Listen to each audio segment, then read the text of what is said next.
Le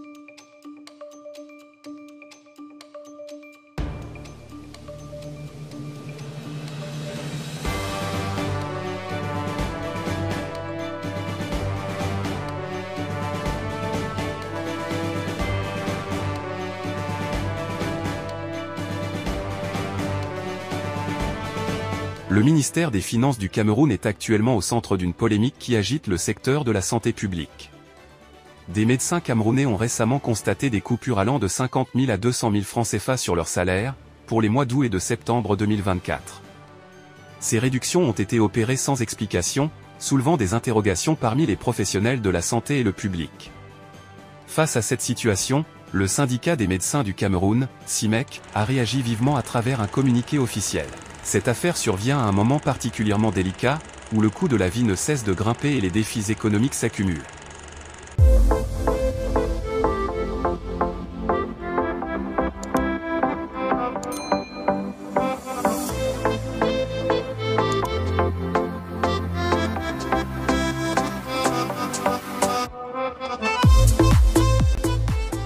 Dans leur communiqué, le syndicat des médecins du Cameroun a fermement dénoncé ces coupes salariales, les qualifiant de « sauvages », « brutales » et « inappropriées ». Pour les médecins, cette opération a été menée de manière unilatérale par le ministère des Finances, sans consultation préalable, ni explication détaillée.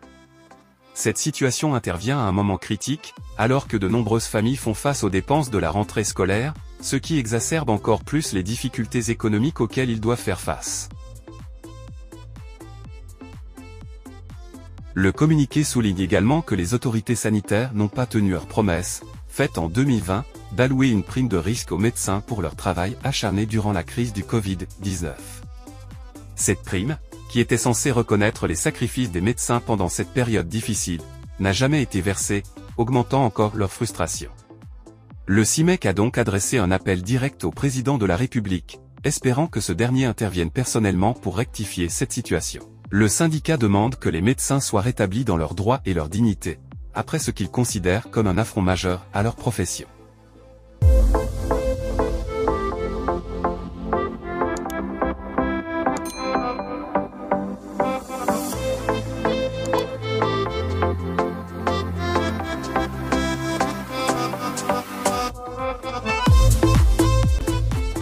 La situation reste tendue, alors que les médecins camerounais attendent toujours des explications et une intervention rapide des autorités. Le ministère des Finances, dirigé par Louis-Paul Motazé, n'a pour l'instant pas réagi publiquement à ces accusations. L'avenir dira si cette crise salariale trouvera une solution satisfaisante pour les deux parties, ou si elle marquera le début d'une nouvelle phase de tension entre le gouvernement et les professionnels de la santé. Nous vous invitons à partager vos réflexions sur cette affaire dans les commentaires. Pour rester informé des développements à venir et d'autres actualités majeures, n'oubliez pas de vous abonner à la chaîne CTV et d'activer la cloche de notification pour ne rien manquer.